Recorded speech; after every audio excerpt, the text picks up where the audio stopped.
درود بر شما. به نظر من یکی از مهمترین اختراعات بشری در کنار خط و زبان و چرخ و ماشین بخار و فلان و اینا ازدواجه. یعنی یکی از مهمتریناست. همین چیزی که ما تو ازدواج داریم خیلی سادهش و حیوانات هم دارن، میان با هم رابطه برقرار میکنن، بچه دار میشن، بچه یه کمی بینشون هست، بعد میرن و اون دوتا هم اصلا جدا میشن میرن کنار. ولی انسان ها که تمدن انسان ها خیلی شروع کرد پیشرفت کردن، دلیلش این بود که ما این ازدواج خیلی جدی گرفتیم و خیلی مهم بود. یه خانواده میمدن یه خانواده دیگر پیدا میکردن، میگفتن آقا ما یه دختر داریم، میگفت ما یه پسر داریم. اینا همه شناخت داشتن نسبت به همدیگه و اجازه هم نمیدادن که پسر دختر حرفی بزنن، نظری زیادی راجبش بدن. به نظر من یکی از مهمترین دلایلی بود که ازدواج‌های قدیم باثبات‌تر بود. بعد این ساختار اجتماعی که ما الان داریم پایه و اساسش از اون موقع اومده. به دلایل پزشکی، ژنتیکی و خیلی دلایل دیگه یه قبیله، یه شهر نمیتونسته فقط با خودش ازدواج کنه. بالاخره بیماری پیش می اومده، ضعیف میشدن اینا، به خاطر گسترششون، قدرتشون و اینکه ارتباط داشته باشن، بتونن خودشون رو قوی کنن، بتونن جون سالم به در ببرن. حالا چه تو مخاطرات طبیعی، تو جنگ‌ها، و مجبور میشدن با قبایل دیگه متحد بشن. بهترین راه اتحاد چی بود؟ ازدواج. یه پسر از این قبیله با یه دختر از اون قبیله. اینا باید مطمئن میشدن که این پسر این قبیله با دختر دیگه ای از اون قبیله ارتباط نداره که بخوان دخترشونو بدن به اونا. اینا هم باید مطمئن میشدن که اون دختره با کسی دیگه ای ارتباط نداره. پس میومدن میگفتن خب باشه، بس اون دختره باید باکره باشه. میومدن میگفتن خب حالا ما از کجا بدونیم که این با مثلا فامیلای خودش مثلا روابط برقرار نکرده، از اونها حامله نشده، یا این اونا رو حامله نکرده؟ چیکار میکردن؟ میگفتن خب پس ارتباط پسر و دختر تو فامیل باید کم بشه، ارتباط دخترم و پسرم و دختر خاله پسر خاله کم بشه. ارتباط حتی تو یه سری قبیله ها تا یه مدتی اجازه نمیدادن که مثلا پسرا تا یه سنی مثلا با فامیلاشون صحبت کنن، یا دخترها همینطور. میذاشتن وقتی ازدواج کردن مطمئن شدن، اون طرف مطمئن شد اومد با این ازدواج کرد، اون موقع این اجازه رو بهشون میدادن. تازه اگه همسر اجازه میداد باز. بعد اینا دختر پسر آشنا میکردن، یه مدت اینا کنارشون نگه می‌داشتن، بهشون رسم زندگی نشون میدادن، اینا با هم ازدواج میکردن. وقتی بچه دار میشدن، مادره میومد به دختره میگفت خب مثلا اینجوری بچت نگهداری کن، اینجوری بهش غذا بده، اینجوری ببرش حموم. یه سری چیزا رو بهش یاد میداد. اصلا بهش میومد یاد میداد که چطوری این دختره چطوری غذا درست کنه، چطوری به شوهرش برسه. پدر اون پسر میومد بهش یاد میداد که چجوری مثلا با زن رفتار کنی، کار کنی، فلان کنی. حالا یه سریاش کلامی بود که شخص میاد میگفت آره این کارو بکن، یه سریاش رفتاری بود که شخص خودش میدید. بالاخره تو وقتی با پدرتو میبینی که آقا جان داره فلان رفتار رو میکنه، تو هم یاد میگیری. وقتی مادرتو میبینی که آقا میاد جلو بابات چای میذاره، یه احترامی بهش میذاره، خب تو هم یاد میگیری. و این باعث میشد که یه نسل ادامه پیدا کنه به نسل بعدی. اینا ارتباط خیلی نزدیکی داشتن با هم دیگه. تفاوت آنچنانی نبود بین دو تا نسل. هم یه جور فکر میکردن، هم خیلی کم کم افکار اگه میخواست تغییر پیدا کنه خیلی کم کم تغییر پیدا میکرد. اینجوری نبود که یه فاصله خیلی زیادی باشه بین پدر و مادر و بچه ها، که بچه کلا یه جوری فکر کنه بگی من میخوام تا آخر عمر تنها زندگی کنم، پدر و مادر بگن نه تو باید 15 سالگی ازدواج میکردی. چرا؟ چون خودمون ازدواج کردیم. بعد حالا این خیلی از خاصیت ها رو داشت. حالا اون ازدواج پایدارتر بود، اون بچه که به دنیا میومد توی خانواده بود، اجتماعی میشد، خیلی از چیزا به نسل بعد پیدا میکرد. خیلی از این خوراکای سنتی که داریم، خب اینا چجوری به نسل بعد ادامه پیدا کردن؟ هیچ دخترها نمیرفتن نمیدونم کلاس آشپزی، که مادره به بعد دخترش یاد میداده. خیلی از هنرهایی که مثلا مردا داشتن، مثل کشاورزی، مثل چه میدونم درخت کاری، باغ کاری، چطوری به درخت برسی، چطوری به حیوان برسی. من مثلا نرفتم قصابی از کسی یاد بگیرم، که من با بزرگم دیدم آقا داره مثلا عموم با بزرگم این داییم داره سر میبره، داره گوسفند تمیز میکنه، منم یاد گرفتم. یا خیلی چیزای دیگه. حالا درست هم هست که الان نمیشه، به خاطر اینکه حالا تکنولوژی داره خیلی پیشرفت میکنه، علم خیلی زیادتر شده، دانش بیشتر شده و پدرای ما همه چی رو بلد نیستن که ما بدن. مثلا اینجاست که اون چیزایی هم که قدیم پسر از پدرشون یاد میگرفتن، دخترها از مادرشون یاد میگیرن، همون چیز اندک هم در حد همسرداری و اینا رو ما یاد نمیگیریم. نه دخترها یاد میگیرن نه پسرها یاد میگیرن. یکی دلیلش اینه که تو خیلی سن بالا دارن ازدواج میکنن. دختر وقتی 15 سالگی 16 سالگی ازدواج میکرد، میرفت تو خونه، میومد از مادرش بپرسه من چطور غذا درست کنم، چطور از بچه‌م نگهداری کنم. اون سن مادرش جوان بود، میتونست بهش یاد بده. الان وقتی تو سن 30 سالگی ازدواج میکنه، خود مادرم تو 30 سالگی بچه دار شده، طرف 60 خورده ای سالشه، 70 سالشه، نمیتونه بیاد بره خونه دختره بهش بگه خب بیا اینجوری مثلا شوهرداری کن، بیا اینجوری مثلا فلان کن. ولی قدیم طرف مادر 30 سالش بود، دخترش 15 سالگی شوهر کرده بود، این میتونست تو 30 سالگی بره خونه دخترش بگه این کارو بکن اون کارو بکن. الان اینا نمیشه. یه خوبی دیگه ای که ازدواج قدیم داشت اینه که توقع از ازدواج خیلی پایین بود.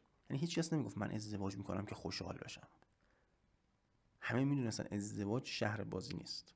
ازدواج رو همه انجام میدادن برای تولید مثل. همونجوری که خیلی از فلاسفه و خیلی از بزرگا میدونن که ازدواج هدفش این نیست که شما خوشحال بشی یا فلان بشی، عشق و حال کنی، برای هم جوک بگید، دست بندازید گردن هم، از آرزوهاتون بگید. ازدواج اصلا که شما تولید مثل کنید. ازدواج برای اینه که شما با یکی باشی که رفتارش به شما بخوره، بتونید یه بچه سالم تحویل جامعه بدید. اصلا حیوانیش هم همینه. وقتی دو تا حیوان میرن سمت هم، یه شیر با یه شیر دیگه، یه نمیدونم پلنگ با یه پلنگ دیگه، یه پرنده با یه پرنده دیگه، اینا هیچ وقت نمیگن، از هم نمیپرسن آرزو چیه. این اون یکی رو نگاه میکنه، ماده اینو نگاه میکنه ببینه این بازوهاش خوبه، نمیدونم عضلاتش خوبه، میتونه خوب شکار کنه، میتونه خوب غذا بیاره. نره اینو نگاه میکنه ببینه این خوب میتونه تولید مثل کنه، بچه دار میشن. حالا وقتی اینا قدیم ازدواج میکردن، این ازدواج صرفا برای بچه دار شدن بود. چیزهای دیگه ای که ما الان از ازدواج داریم و اون موقع خانواده ها برآورده میکردن. یعنی ما الان میخوایم شاد باشیم، بگیم بخندیم، مثلا فلان کنیم، یکی بیاد کمکمون کنه، اون موقع میمدن مهمونی میگرفتن کلی، چه میدونم همین شب چله‌ای که ما داریم، اعیاد نوروز، خیلی عیدای دیگه، اینا با هم شاد بودن، انتظاری نداشتن که همسر لزوما اینا رو شاد کنه. تو اون جمع‌های خانوادگی که با هم بودن شاد بودن و تایم کمی با هم میگذروندن. این خیلی مهمه. ما الان طرف میره صبح سر کار، ظهر برمیگرده، تا شب با هم یه سر هم میخوام با هم حرف بزنن، یه جایی زده میشن. ولی اینا قدیم میرفتن سر کار 5 و 6 از سر زمین می اومدن، از سر باغ می اومدن، حالا هرچی، تا یه شامی میخوردن، شب بود، شبم همه شب نشینی داشتن. زن و شوهر با هم زیاد نبودن که با هم خیلی آشنا باشن، خیلی چرت و پرتا رو بخوام به هم بدن. همین آشنا شدنه، همین صمیمیت زیاد از حد یه احترامی رو کم میکنه.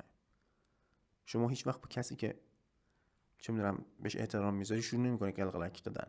نمیگم که اگه قلقلک میدی یعنی احترام نمیذاری یا نه، منظورم اینه که از یه سطحی پایینتر باید احترامت باشه تا شروع کنی بهش قلقلکش دادن که یه سری شوخی‌ها رو بکنی.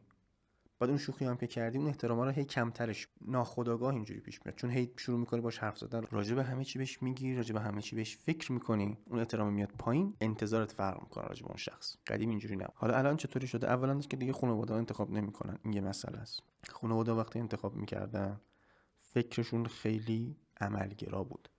به این فکر میکردن که چی باعث میشه اینا با هم دیگه زندگیشون خوب بشه. به این فکر نمیکردن که اینا با هم خوشحالن، میگن میخندن، سفر میرن یا نه. خانواده پسر میگفتن دختره میتونه بچه دار بشه، با آبروی باکره است، نمیدونم فلان بیساره. خانواده دختره میگفتن خب این پسر پولداره، میتونه خرج بده، کار میکنه، نمیدونم معرفت داره، شعور داره یا نه. ولی الان خانواده که تصمیم نمیگیرن، یک دختر پسر وقتی خودشون میرن تصمیم میگیرن، به چیزای دیگه فکر میکنن، به خوشحالی فکر میکنن، به این فکر میکنن که عاشق هم هستن یا نه، میتونن با هم خوب وقت بگذرونن یا نه، رابطه جنسی که دارن بهشون لذت میده یا نه. اینا اون لذت است. لذت یه چیز زودگذریه، چیزی که تو خیلی از الان صدا و سیما، توی هالیوود، اکثر فیلم و سریالایی که ما میبینیم راجع به لذت، نمیدونم فلان موتور رو بخر، سریع باش، لذت ببر، با فلان شخص باش، عاشقش باش، خوشگله باش، لذت ببر، فلان کارو بکن، لذت ببر. لذت چیز زودگذریه. اون خوشحالی است که مداوم میمونه.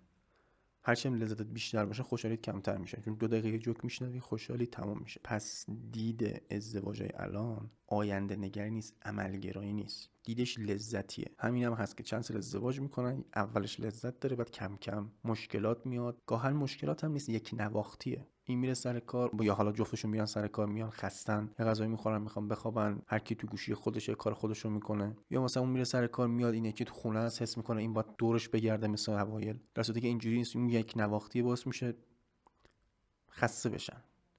منتها قدیم همون یک نواختی کمتر بود، هم کمتر خودش نشون میداد، هم یه قضیه به اسم طلاق یه قبحی داشت. طرف طلاق میگرفت یه انگی بود. ولی الان یه چیز خیلی عادیه. ساده میگن آره اگه ازدواج کردی رفتی مثلا تو عروسیت هم بود خسته شدی، طلاق بگیر، بزن به هم، فلان کن. گاو مگه عقل نداری؟ فکر کن. بستنی نیست که بگی من میخرم بعد بیای بیرون بگی ای طعمش خوشم نیامد، برید بندازی اونجا بگی اون که طعم رو به من بده. داری با یه آدم میخوای ارتباط بگیری، یه مسئولیتی داری نسبت به اون شخص. یه مسئولیت داری نسبت به جامعه. تو اون بستنیو که میخری مسئولیت داری. یه ماده اولیه‌ای مصرف شده واسه اون بستنی، بعد تو اینو باز کردی، گفتی خوشم نمیاد، انداختی سلط آشغال، یه ماده اولیه‌ای هدر رفته. درسته شما 20,000 تومان پول دادی، پوچ شده، منتها یه تورم الکی پیش اومده واسه اون پولی که شما خرج کردی، یه ماده اولیه‌ای هدر رفته. الکی هم میان تو اینترنت هی میگن وای محیط زیست، محیط زیست. محیط زیست همینجا شروع میشه دیگه. هوا اینو داشته باشید. حالا شما فرض کن یه آدمی هست، تو به یه آدمی لطمه زدی، وقتشو تلف کردی، وقت خودتو تلف کردی. خب حالا به کجا رسیدیم؟ ازدواج قدیم عملگرا بود، خانواده ها انتخاب میکردن، اون قسمت عملگرایش که میشه تولید مثل و فلان و اینا رو خانواده ها انتخاب میکردن، اون قسمت های دیگهش که راجع به شادی و اینا بود اون جمع جوامع خانواده ها جواب میداد. الان اینجوری نیست، چون پسر دختر خودشون انتخاب میکنن، خانواده ها فقط خیلی فرمالیته تایید میکنن و میگن ازدواج و اینا. از اون طرف خیلی زیاد از بین میره. قبلا یه دختر میومد آشپزی یاد میگرفت از مادرش، میومد تو خونه همسر انجام میداد. الان تو سن مثلا چه میدونم 20 سالگی، 27 سالگی تا 27 سالگی هی میپرن با این با اون با اون. 30 سالگی تازه میخواد ازدواج کنه، مادر سنش 60 خورده ای حوصله نداره بیاد به این بچه داری یاد، حوصله نداره بیاد به این جای دیگه یاد بده. بعد وقتی تو یه بچه دار میشی تو سن 20 سالگی، اولا از لحاظ بدنی اون بچه خیلی بهتره، سلامت تره، بعد تو خیلی اعصاب و روان داری که با اون بازی کنی، با اون حرف بزنی، براش وقت بذاری. پس ما توقعاتمون راجع به این عوض شده.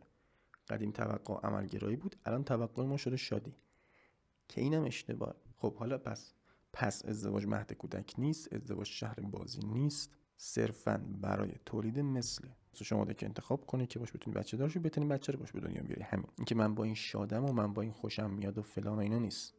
اینو زنها خیلی تا یه جاییشو خوب بلدن، چون خیلی زنها غریزی موندن، رفتارهایی که میکنن خیلی غریزی تره. اینو از انتخابشون تو پسرا میشه فهمید. زنا نمیرن دنبال پسرای باهوش یا پسرای فلان یا بیسار، میرن دنبال پسرای هیکلی، پسرایی که سری میتونن مخشونو بزنن، دنبال بچه دار شدن. نمیان دنبال این که بگن ای این پسر بیاد برام من فلان کنه بیسار کنه. همون قضیه هایپرگامی، از یه طرف دنبال اینن که یه پسر خوب حاملشون کنه، از این طرف دنبال اینن که یه پسر پولدار تامینشون کنه. قبلا جامعه و اون قوپی که تو جامعه بود، قوانین جامعه، شرایط باعث میشد که خانواده بیاد یه نفر رو انتخاب کنه واسه این دختره و دختره مجبور بود با اون بمونه. خانواده هم اکثرا درست انتخاب میکردن. حالا خیلی با کلاس و خیلی هایی نبودن، ولی خب خانواده خود شرایط دختر رو میدید، فضایی فکر نمیکرد. الان دخترها خیلی فضایی فکر میکنن، همشون خودشونو پرنسس میدونن. حالا یه سریش تاثیرات تلویزیون و فیلم و ایناست، یه سریش هم تاثیرات دومینوییه که این به اون گفته، اون یکی به این گفته، هم دوست دارن از اون یکی بهتر باشن. حالا یه وقتایی تو این موفقن، میتونن این کارو بکنن، میتونن برن یه پسر خوب پیدا کنن که از لحاظ بدنی حالا فلان ارضاشون کنه، بچه دارشون کنه، بعد برن مخ یکی دیگه رو بزنن که بیادون بچه رو ازشون براشون بزرگ کردن. تو خارج این خیلی هست، اصلا خیلی بابه این قضیه. طرف میره با یکی فقط حامله میشه، فقط بچه دار میشه، میاد ازش چه میدونم چایلد ساپورت و پول و اینا، نفقه و اینا میگیره. بعد که میره یه مرد دیگر پیدا میکنه که بچه‌شو بزرگ کنه و خرجشو بده. و خوشبختانه اینجا هنوز باب نشده، هرچند هست ولی هنوز باب نشده. از اون طرف مردا خیلی فهمیده شدن، ارتباطشون با غریزه‌شون کم شده. غریزه میگه آره برو حرف بزن مخ بزن، برو حرف بزن مخ بزن، کار کن مخ بزن، بچه دارشو فلان بیسار. ولی ما تو فاز اینیم که درس بخونیم، فهمیده بشیم، فلان کنیم، بیسار کنیم. ارتباطمون رو با اون غریزه کم کردیم، زیاد فکر میکنیم. دقت کنید هر چی پسر سوادش کمتره، شلخت‌تره، اهمیت نمیده، به آداب اهمیت نمیده، زیاد فکر نمیکنه، دنبال این نیست که طرفشو چه میدونم براش گل بخره فلان کنه، فقط صرفا میره پیشنهاد میده، میگه بیا فلان کنیم.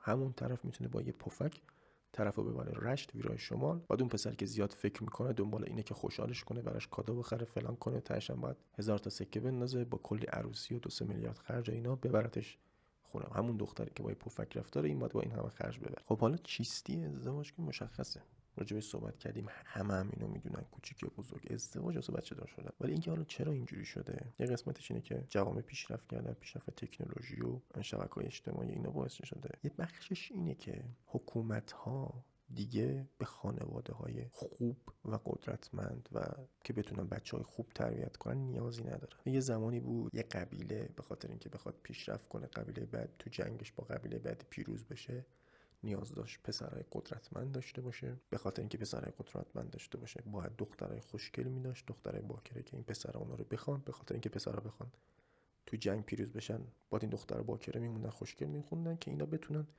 به خاطر اینا برن جنگ کنن و دفاع کنن از قبیله و فلان. بعد همین قوی بودن این پسرا، مردا، باعث میشد یه سری مشکلات پیش بیاد. یه دفعه میبینی یه مرد قوی پیدا میشد میگفت اینو حاکمو من نمیخوام، من میخوام انقلاب کنم، من میخوام اینو بندازمش کنار، من حکومت اینو میخوام، من نمیدونم پول اینو میخوام، پول اونو میخوام. بالاخره مرد قوی این مشکلات هم داره دیگه. ولی الان زن محوری اونقدر پیش اومده تو جوامع ما که شخص اول یک کشوری میاد میگه خب مردا هیچی حالشون نیست، نمیفهمن، نمیتونن تصمیم بگیرن، زنا خوبن.